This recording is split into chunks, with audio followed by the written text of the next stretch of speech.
이렇게 생각했습니다. 성경에 등장하는 인물들은 아주 특별한 사람이다. 나와는 전혀 질이 다르고 수준도 다르고 차원도 다른 사람들이다. 그렇게 생각을 했습니다. 그래서 성경에 나오면 무조건 존경했습니다. 성경에 이름이 나오면 무조건 훌륭한 사람이라고 생각했습니다.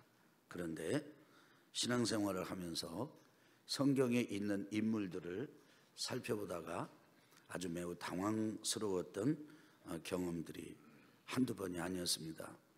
왜냐하면 성경은 이 등장하는 인물들에 대해서 탁월함, 뛰어남, 아주 우수함 이런 모습도 기록하고 있지만 그들의 이면에 어두운 그런 인격, 그런 데 대해서 실수나 죄에 대해서도 표현이 어떨지 모르겠습니다만, 이렇게 하면 어떨지 모르겠습니다만 잔인할 만큼 정직하게 사실 그대로 기록해 놓았다는 사실을 접하면서 좀 혼란스럽기도 하고 좀 이렇게 충격이 되기도 했습니다.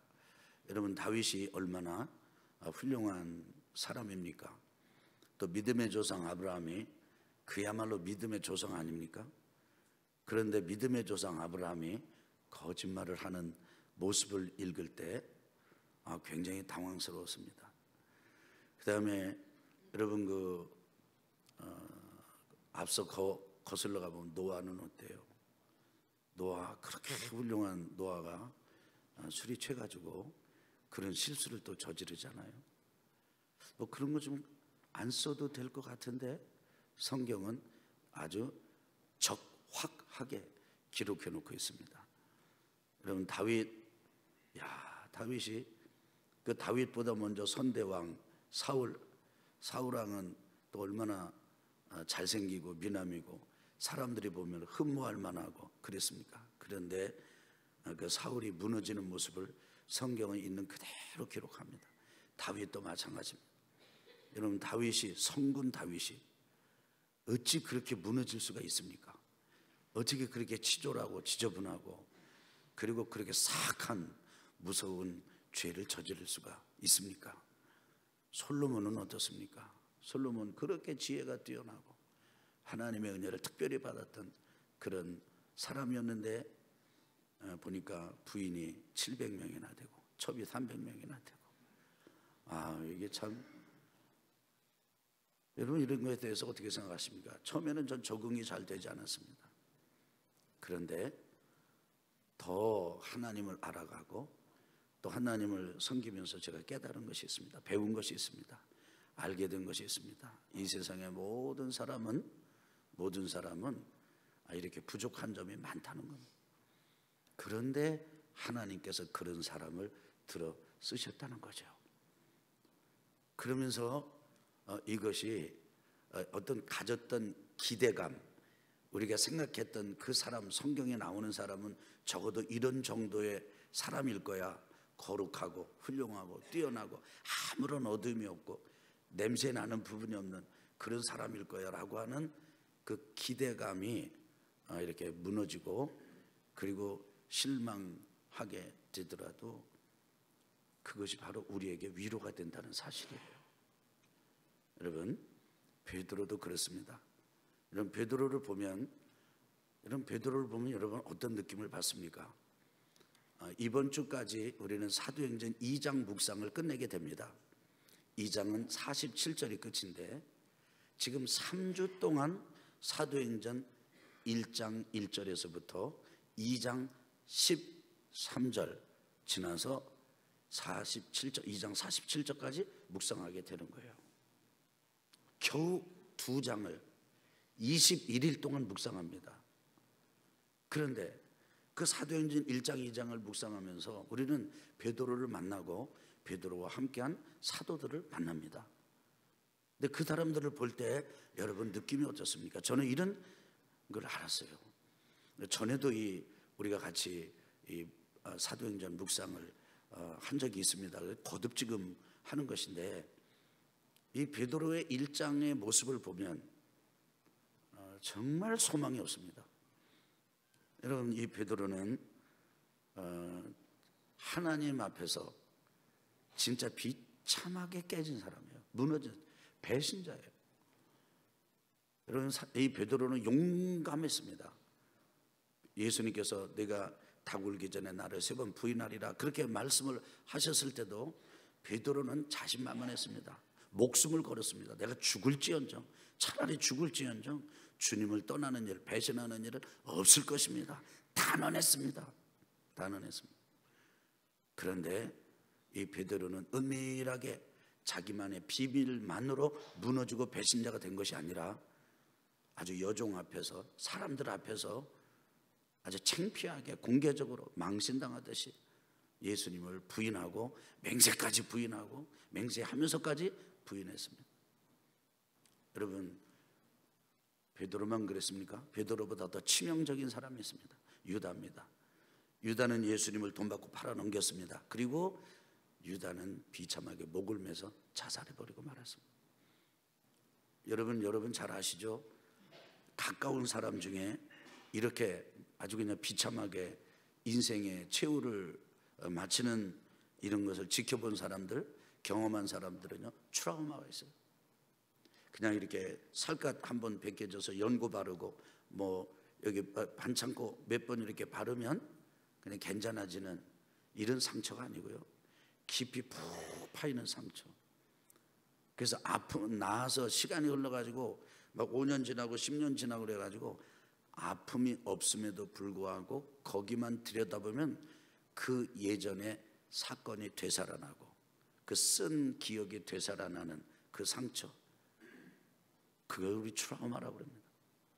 여러분, 유다가 그렇게 그냥 목을 매달아 죽고 그냥 배가 터져 죽고 뭐 이런 걸 이 사람들이, 예루살렘의 사람들이 아주 공개적으로 사람들이 다 아는 사건이에요. 자기들이 주님을 배신하지 않았더라도 유다 사건 하나만으로도 굉장히 창피한 일입니다.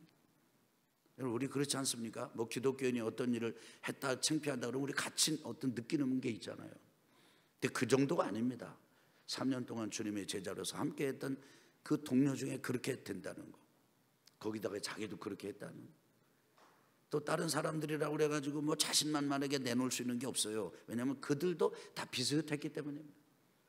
뭐 유다 지경까지는 안 갔어도, 베드로처럼 되지 않았어도 그들 역시 예수 그리스도의 십자가 죽음 앞에 아주 돌변했습니다. 표변했습니다. 다 도망쳤습니다.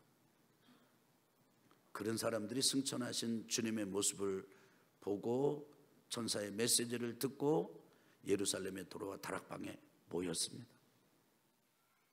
여러분, 이 다락방에 모인 이 사람들 뭐를 해야 될지 몰랐어요. 원래 이 사람들이 할 수 있는 일이 있었다면 어떤 일이겠습니까? 고향으로 가는 겁니다. 제 집으로 가는 거예요. 자기 집으로. 여러분, 이 제자들의 집은요, 예루살렘이 아니에요. 예루살렘은 그래도 오늘날로 치면 수도예요. 수도. 큰 도시예요. 예루살렘인 유대 출신이 이 제자들이 아니고 제자들은 갈릴리 출신이에요. 예루살렘이 있는 유대에서 사마리아 거쳐가지고 갈릴리 저 북쪽으로 가면 해변 어촌에서 이렇게 지나던 사람들, 그 사람들이 예수님과 함께 예루살렘으로 올라오고 그리고 지냈던 것 아니겠습니까? 갈 수 있는 일이 있다면 집으로 돌아가는 거예요. 근데 돌아가지도 못합니다. 왜 못 돌아갑니까? 예수님께서 예루살렘을 떠나지 말라고 했습니다. 참 이상해요. 사람이 죽으면서 마지막 남겨놓은 말은 힘이 있어요. 야, 다른 사람은 몰라도 너는 내 제사를 지내달라. 너는 네가 내 제사를 지내줘야 될 거 아니냐. 그러면요, 그 한마디 아버지의 말에 매여가지고 제사 지내는 일을 포기하기가 매우 어려운 것이 인간입니다. 주변에 사람들이, 형제들이 와서 예수 믿읍시다, 예수, 그거 쉽잖아요. 그 변화가 일어나는 건 하나님의 특별한 은혜가 있어요. 예수님 그렇게 이제 세상을 떠나가셨습니다. 승천하셨습니다. 근데 그 주님께서 마지막 하신 말씀이 예루살렘 떠나지 말아라. 그러니 이 제자들은 예루살렘을 떠날 수도 없어요. 그러나 뭐를 또 하잠도 아닙니다. 우리가 인생을 살다 보면요, 그만두잠도 아니고 그만둘 수도 없어요. 뭐를 하자고 하는 아이디어도 낼 수가 없는 아주 곤혹스러운 상황에 빠질 때가 있습니다. 사업을 하는 사람들이 그럴 때가 있어요. 이 사업이 빨리 좀 그만둬야 되는데 그만둘 수도 없어. 더 하자니 이건 더 엉망인데. 그러니까 아주 곤혹스럽고 아주 난처한 순간이 있습니다. 비단 그런 경우만 아니고요, 우리 이 인생을 살다 보면은 관계에서도 그렇고 재정에서도 그렇고 그 다음에 우리의 참이 사회생활에서도 그렇고 어떤 또 멤버십을 갖는 것도 그렇고 이런 순간이 있습니다. 이런 제자들에게 새로운 내일이 있을까요? 이 베드로가 다시 시작할 수 있을까요? 그래서 사도행전 1장을 읽다고 묵상하다 보면요, 답답해요. 이런 제자들에게, 이런 사도들에게 새로운 날이 열릴 것인가? 정말 중요한 시간입니다.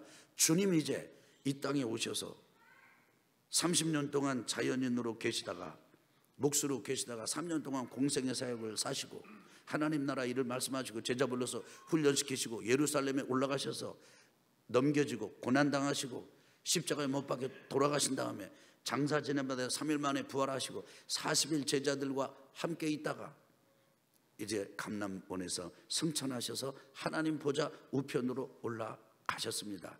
따르던 최종 리더 주님께서 떠나셨습니다. 그리고 그 따르던 제자들은 다락방에 갇혀 있습니다. 고향으로 갈 수도 없고 그렇다고 여기 머물면서 다른 어떤 것도 할 수가 없습니다. 그런데 모여있던 그들이 이제 마음을 하나둘 맞춰가기를 시작합니다. 한 가지 일을 하기로 결심을 합니다. 그것은 기도입니다. 이들은요, 믿음이 있어서 충만해가지고 우리는 기도밖에 없습니다. 기도를 통해서 돌파해야 됩니다. 그래가지고 기도를 한 게 아닙니다. 할 게 없어요. 위로부터 능력이 입혀질 때까지 이성을 떠나지 말고 이성에 유하라, 그런 주님의 말씀을 듣긴 했지만 어떻게 해야 될지 이들은 그 몰랐습니다. 그런데 모여있다가 누군가 말을 시작하고 누군가 마음을 나누기를 시작했습니다. 그러면서 그 마음들이 기도로 모아지기를 시작했습니다. 그래서 그들이 오로지 기도하기를 힘썼습니다. 기도하는 일에 전념을 했습니다. 다시 한번 말씀을 드립니다. 마가 다락방에 화려한 프로그램이 있을 리가 만무합니다. 그 마가 다락방에 놀라운 어떤 아이디어가 떠오를 리가 만무합니다. 화려한 백화점식의 프로그램 안에 하나로서 기도가 아닙니다. 움츠고 뛸 수도 없는 상황에서 이들이 할 수 있는 일이라고는 아버지의 이름을 부르는 것이고, 그리고 그 아버지 하나님 앞에 자비를 구하는 것이고, 그리고 지금 우리를 불쌍히 여겨달라고 하는 기도 외에는 그들에게 할 수 있는 일이 아무것도 없었습니다. 그렇게 하루가 지나고 이틀이 지나고 사흘이 지나고 나흘이 지나고 열흘이 지났습니다. 오순절 날이 이르렀습니다. 그래서 그들이 오순절 날 절기를 지키면서 또다시 한 군데 모였습니다. 또다시 다락방입니다. 그날은 다른 날과 달랐습니다. 모인 사람들은 같았지만은 일어난 일은 전혀 예상치 못하고 기대하지 않았던 일이 일어났습니다. 하늘이 열리고 하늘로부터 아주 강한 바람 같은 소리가 온 집에 가득 찼습니다. 다락방 그 한 군데만 메꾼 게 아닙니다. 그 온 집을 완전히 감쌌습니다. 온 집에 충만했습니다. 소리가, 바람 소리가, 강한 바람 소리가. 여러분, 지난 주간에 혹시 여러분 SNS를 통해서 온라인상에서 그 태풍이 불 때 그 태풍의 이름이 있던데 그 뭐 사이클론이라고 그러네. 그게 불 때 어떤 일이 일어나는 거 보셨죠? 버스가 날아갑니다. 강력한 바람 소리가 이렇습니다. 그리고 서로 보고서 깜짝 놀랐어요.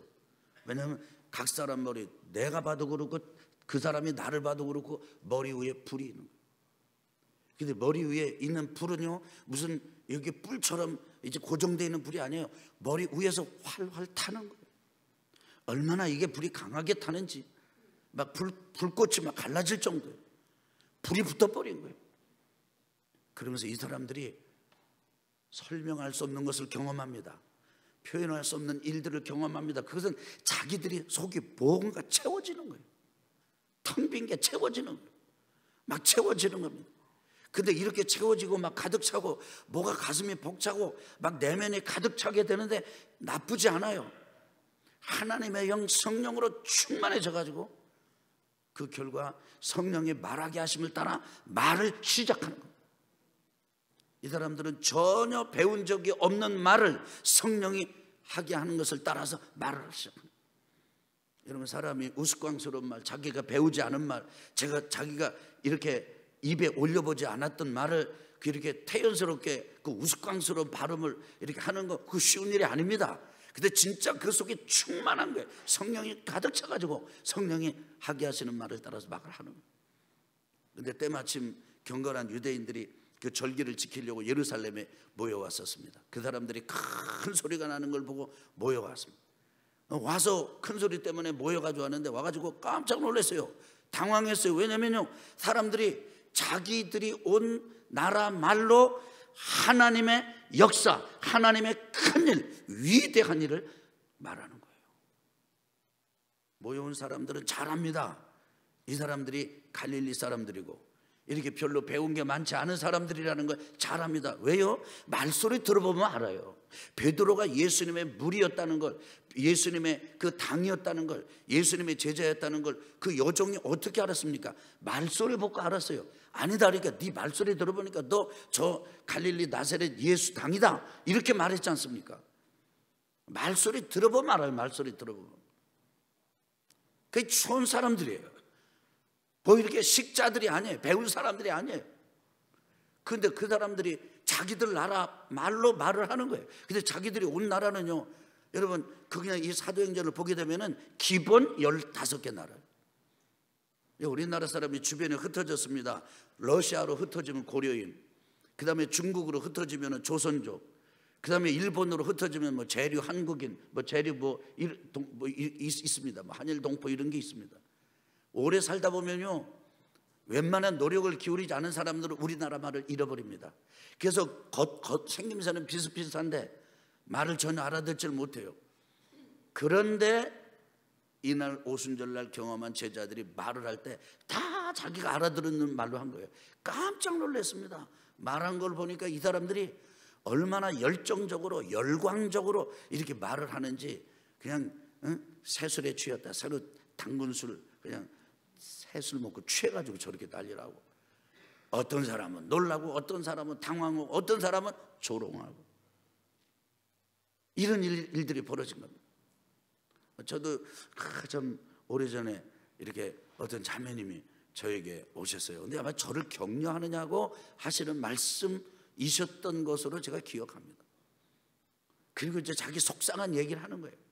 자기 남편을 전도를 했는데 그 자기 남편이 그렇게 안 믿는데 간신히 설득해가지고 데려가지고 그냥 해가지고 데려가지고 예배를 드리더니 예배를 마치고 집에 가는데 그러더라는 거예요. 자기 남편이 자기 보고 그 얘기를 그냥 자기만 알고 있으면 좋은데 저한테까지 와서 얘기를 하는 거예요. 야, 너 교회 목사 뭐 취해가지고 말을 하는 사람 같다고. 야, 그 한편으로 들어보면은 참 성령이 충만해서 취했지, 그렇게 설교했다, 이렇게 들으면 그 참 좋잖아요. 근데 그 얘기를 듣는데 그게 내 속에 상처가 됐어요. 어떤 생각이 들었냐면 내 속에 상처가 돼가지고, 야, 불신자가 볼 때 내가 미친놈처럼 보이는구나, 이런 생각이 드는 거예요. 그래가지고 그게 참 그렇게 할 게 아닌데 제가 그때부터 누가 듣더라도 아주 또렷한 정신으로 말짱한 소리로 말짱한 정신으로 하는 것처럼 보이려고요, 얼마나 제가 노력을 했는지 몰라요. 그러면서 성령의 강력한 역사에 대해서 절제한 순간이 많고요, 자제한 순간이 많았어요. 그래가지고 제가 놓친 은혜가 큽니다. 그런 말 한마디 때문에. 근데 취했다 그러는데 그 불신자 신랑이 하는 그 취했다는 말이나 이 사람들 지금 새로 담근 술 마시고 지금 난리가 났구나 이렇게 말하는 거나 제자들이 경험하는 당혹스러움은 비슷했을 거예요. 그때 베드로가 다른 11 사도들과 함께 일어나서 이들에게 뭔가는 설명해 주지 않으면 안 되는 순간이 왔습니다. 그런 분위기가 그렇게 된 거예요. 베드로가 그들한테 말합니다. 자, 지금 시간을 보시오. 시간이 오전 9시 9시에 술이 채가지고 이렇게 떠드는 사람이 누가 있겠습니까? 그러면서 베드로가 이 사람들 우리들은 술이 취한 게 아니고 600여 년 전에 선지자 요엘이 예언한 말씀이 성취된 겁니다. 이렇게 설명하는 거예요. 그래서 지금 베드로가 성령 받은, 성령이 임하신, 성령이 오신 뜻을 풀어서 설명을 하고 있는 겁니다. 오늘 말씀의 제목이 뭐냐면 따라합시다. 성령이 임하신 뜻은. 베드로가 이렇게 설명한 거래요. 임하신 뜻에 대해서. 그래서 오늘 말씀의 제목이 성령이 임하신 뜻은이에요. 제가 성령이 그럼 여러분 임하신 뜻은 그렇게 해보세요. 성령이 임하신 뜻은. 자, 여러분이 또 먼저 해보세요. 시작. 성령이 임하신 뜻은. 우리 한번 같이 한번 한꺼번에 시작. 성령이 임하신 뜻은. 이게 술 취한 게 아니고 이 아침에 이렇게 우리가 성령을 받은 것인데, 성령이 임하신 것인데, 성령이 임하신 뜻은 세 가지를 일러주려고 한 옛 선지자 요엘의 예언의 의미가 이런 것입니다. 이거를 하려고 오신 것입니다. 첫째는 때를 일러주려고 오셨습니다. 뭐를 일러주려고 오셨어요? 여러분, 제자들은요, 사도행전 1장 들어가면서부터 지금 이스라엘 나라를 회복하실 때이십니까? 예수님에게 물었어요. 예수님이 이렇게 말씀하셨어요. 때와 시기는 너희가 알 바니요 하나님이 자기 권한에 두셨으니 너에게 성령이 임하시면 너희가 권능을 받아 예루살렘 온 유대와 사마리아 땅끝까지 내 증인이 되리라. 지금은 그런 때 따지지 말고 지금은 다른 게 아니라 성령 충만을 받아가지고 복음을 전해야 되는 때, 성령과 함께 해야 할 때 바로 말세다라고 하는 사실을 예수님께서 제자들한테 일러주신 것인데 그것이 바로 요엘 선지의 뜻과 같습니다. 베드로는 그렇게 일러주고 계시는 것입니다. 여러분, 지금이 어느 때입니까? 지금 여러분과 제가 무사 안일하게 천하태평하게 지금 안 하면 다음에 하면 되지. 지금 안 믿으면 다음에 믿으면 되지. 예수님 십자가에 달릴 때 양쪽 강도 둘이 달렸을 때 거기 한 사람은 믿었잖아. 그럼 확률로 치면은 십자가에서 믿은 확률이 2분의 1, 50%다. 나도 그냥 내 마음대로 살다가 그렇게 할 거야. 지금 이럴 때가 아니다. 생각해 보세요.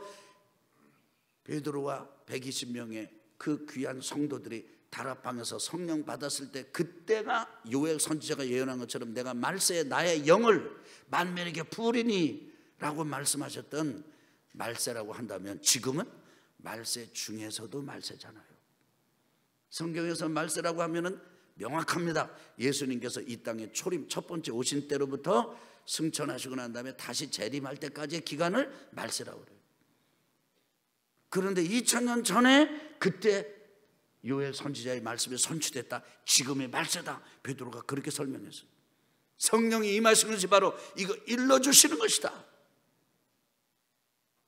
그럼 지금은요, 그 말세 중에서도 말세입니다. 하루가 똑같은 하루가 아닙니다. 아침이 있고 점심이 있고 그리고 저녁이 있습니다. 한밤중이 있습니다. 지혜로운 처녀가 있고 어리석은 처녀가 있습니다. 신랑을 기다립니다. 똑같이 기다립니다. 아침 기다리고 저녁 기다리고 점심 기다리고 저녁 기다립니다. 그런데도 신랑이 안 왔습니다. 한밤중 돼가지고 왔습니다. 그때 두 부류로 쫙 갈라졌습니다. 신랑을 맞아서 신랑과 함께 잔치자리에 들어간 처녀들이 있는가 하면 나 좀 들여보내달라고 그러는데 들어가지 못한 어리석은 처녀들이, 미련한 처녀들이 있었어요. 지금이 바로 여러분과 제가 주님을 섬기고 주님을 예배하고 그리고 한 영혼을 건지는 일을 하더라도 시급한 마음을 가지고 전도해야 할 말세라는 사실, 말세 중에 말세라는 사실을 깨달으시기를 예수 그리스도 이름으로 축원합니다. 두 번째로 베드로가 하는 말입니다. 전도자들을 준비시키러 오셨다. 요엘 선지자가 예언을 하는데 하나님께서 말씀하셨습니다. 이렇게 예언했습니다. 하나님께서 말씀하시기를 말세에 내가 내 영을 만민에게 부으리니, 온 육체 모든 육체에게 부으리니, 이렇게 말씀하셨습니다. 그러면서 여기 지금 요엘 선지자가 단지 그냥 모든 육체라고만 말하지 않았습니다. 너희의 자녀들이 예언할 것이고, 너희 젊은이들이 환상을 볼 것이고, 너희 늙은이들이 꿈을 꿀 것이고, 그리고 남종과 그리고 여종들이 예언할 것이다. 이렇게 말했습니다. 보세요, 당신들 지금 우리 보고 지금 술 취했다고 그러죠. 우리 보고 지금 당황하고 있죠. 놀라고 있죠. 우리 보고 지금 미쳤다고 그러죠. 그런데 지금 우리에게 성령이 임하신 거예요. 근데 성령이 임하셔가지고 우리에게 이렇게 복음을 전하도록, 하나님 나라 일을 전하도록, 하나님 나라 큰 일을 전하도록 우리를 지금 준비시키신 것입니다. 당신들은 지금 15개 지역에서, 이런 지역에서 왔습니다. 당신들은 우리나라와 같은, 우리와 같은 똑같은 모습을 하고 있지만 우리나라 말 이걸로 안 통합니다. 그런데 성령이 오셔가지고 우리를 통해서 하나님 나라 큰일, 하나님의 큰일을 지금 여러분에게 전하고 있습니다. 오셔서 우리를 준비시킨 길, 우리 믿으시면 아멘 합시다. 그런데 이것이 바로 예전 600여 년 전에 선지자 요엘의 예언의 성취입니다. 지금 이런 일이 일어나는 것입니다. 우리 안에서 일어나는 것이고, 그리고 그대들에게 이런 일이 일어나야 합니다. 사랑하는 우리 온양원천교회 3부 예배, 주일 3부 예배에 오신 여러분, 지금 여러분과 저의 수준이 하나님 나라 수준이라고 생각하시면 안 됩니다. 여러분 훌륭하십니다. 여러분 귀하십니다. 그런데 여러분의 수준이, 우리의 수준이 하나님 나라 수준이 아니에요. 생각해 보세요. 저는 우리 교회가 좋은 교회라고, 훌륭한 교회라고 믿습니다. 전 그렇게 생각합니다. 별로 아멘도 안 하시지만 난 그렇게 그냥 해요. 누가 착각한다고 해도 나는 그냥 착각하고 싶어요. 세상에 난 여러분이 제일 잘생겼어요. 나는 어디 가도 우리 교인들을 만나면 제일 예뻐요. 나 우리 성도님들이 제일 예쁘다고 저는 믿어요. 확실히 믿어요. 이번 연회에서 이제 이렇게 있는데 갑니다. 이렇게 된 사람들 이제 부부 나와가지고 이제 뭐 이렇게 사진 찍고 그러는데 같이 그 자리에 있었던 우리 성도님 중에 한 분이 그러시더라고요. 제가 제일 잘생겼다고. 네. 뭐 그렇게 사는 거죠, 뭐 그렇게. 뭐 또 저 알아요, 저 객관적인 위치를. 그렇지만 우리가 서로 귀하게 여기면서 사는 거잖아요. 표정이 참 묘하십니다만 하여간 우리 그렇게 사는 거라고. 난 우리 교회 좋은 교회인 줄 알아요. 그러나 우리 교회가 하나님 나라의 기준이 아니에요. 사람들은 그렇게 할 수밖에 없지만 하나님 나라는 이렇습니다. 전도자들은 이렇습니다. 첫째, 전도자들은요 사람을 가리질 않아요. 여기 남종과 여종은 여러분, 여기 남자 목회자 여자 목회자 이거 얘기하는 게 아닙니다. 노예를 얘기하는 겁니다. 남자 노예, 진짜 남자 노예, 진짜 여자 노예를 얘기하는 거예요. 신분의 제약 때문에 말을 할 때 증인으로 인정되지도 못하는 사람들, 집에서는 그저 아주 이 재산 목록 중에 하나, 그래서 뭐 소 몇 마리 있고 뭐 있는 것처럼 노예 뭐 몇 명 이렇게 계산되는 그런 사람들에게도 하나님의 영이 임하신다는 거예요. 인생 끝났다고 생각하고 죽음을 준비하는 노인들에게도 꿈을 꾸는 은혜가 임한다는 거예요. 성령이 임하신다는 거예요. 우리가 젊은이들을 볼 때 얼마나 불안합니까? 막 혈기는 방자하고 혈기는 참 충만한데 정돈되지 않냐고 무질서한 경우가 많잖아요. 자기의 삶은 이런데 말이나 이상은 막 이만큼 높아가지고 왔다 갔다 하고 헤매는 젊은이들이 많지 않습니까? 그런데 그런 젊은이들에게도 가리지 않냐고 성령이 임하신다는 거예요. 자녀들은 어떻습니까? 물론 뭐 자녀들을 보면서 참 훌륭하다, 세상에 이런 뭐 부모님도 계십니다만은 자녀 볼 때마다 불안불안하잖아요. 더 좋았으면, 더 뛰어났으면. 그런데 우리가 볼 때 그렇게 불안불안한 자녀들에게도 성령이 임하신다. 하나님의 영은 가리지 않습니다. 자녀가 됐든 젊은이가 됐든 노인이 됐든. 여러분, 노인이 높임말입니까? 점잖은 표현입니까? 늙은이가 표현이 어떻습니까? 근데 성경에 늙은이라고 그랬어요. 늙은이가 꿈을 꾼다는 거예요. 꿈을 잃어버린 게 아니고 옛날 노래를 부르면서 내가 왕년에는 이랬고 내가 왕년에 한가닥 했는데 이제 내가 힘 빠지고 뭐 빠지고 무엇이 나는 이제 할 일이라고는 없다. 뒷짐이나 지고 잔소리나 하고 이러는 게 아니고요. 그 늙은이에게 성령이 충만하게 임해가지고 막 꿈을 꾼다는 거예요. 지금도 꿈을 꾼다는 거예요. 할렐루야. 아멘. 아멘. 이런 일이. 그 다음에 두 번째로는 이들에게 아주 성령 충만한 은사들이 나타나는데 예언을 하고 환상을 보고 꿈을 꾸고 노예들이 예언을 하나요. 이것이 일상이 될 것이라는 거예요. 우리 교회도 예언의 말씀이 예언자들이 일어나는 것이 일상이 된다면, 환상을 보는 일들이 일상이 된다면, 그래서 꿈을 꾸고 꿈을 이야기하고 꿈을 선포하는 것이 일상이 된다면 하나님의 나라 큰일을 말하는 것이, 그래서 간증이 넘치고 한숨을 푹 쉬면서 참 뭐 사람 사는 게 다 그렇죠 뭐 이런 게 아니고 막 말도 빠르고 막 그냥 막 긴장. 지난주에 하나님이 나에게 이렇게 하셨어요. 아이 아멘 좀 합시다. 아멘. 한숨을 푹 쉬면서 요즘 다리가 자꾸 삐그덕거려요. 다리 걷는 게 예전 같지가 않아요. 그러니까 그 말을 받아가지고 옆에 있던 나는 허리가 예전 같지가 않아요. 전부 병자랑이에요. 병자랑이. 나는 어디가 고장났고 어디가 고장났고 자다가 그냥 자듣기 죽으면 최고죠 뭐 이렇게 하고. 그런데 그런 말들이 다 사라져. 하나님께서 나에게 이렇게 말씀하셨어요. 제가 한 영혼을 전도했습니다. 제가 그분과 같이 대화를 나누는데 그 사람 죽을 것 같은 죽음의 그림자가 아주 그냥 가득 찼던 얼굴이 바뀌어가지고 시커먼 얼굴이 같이 기도하고 그랬더니 그 양반 얼굴이 변화돼서 돌아갔어요. 참 하나님 감사합니다. 뭐 이런 간증들이 연세 많으신 성도들을 통해서 일어나기를 예수 그리스도 이름으로 축원합니다. 축원합니다. 꿈을 이야기하는 꿈을. 아직 나이도 많지 않은 분들이 그냥 죽을 준비만 하고 그냥 정신이 없어. 나중에 내가 어떻게 살아야 되나 그 준비하느냐고 정신이 안. 근데 그게 아니라 하나님 나라의 꿈을 이야기하고 한 영혼을 건지는 기쁨이 있고, 옆에 사람이 전도를 하면 냉소적인 표정을 지으면서 저 사람 언제까지 교회 나오나 보자 뭐 이런 게 아니고, 와 전도했네, 참 영혼의 열매를 거두셨네요.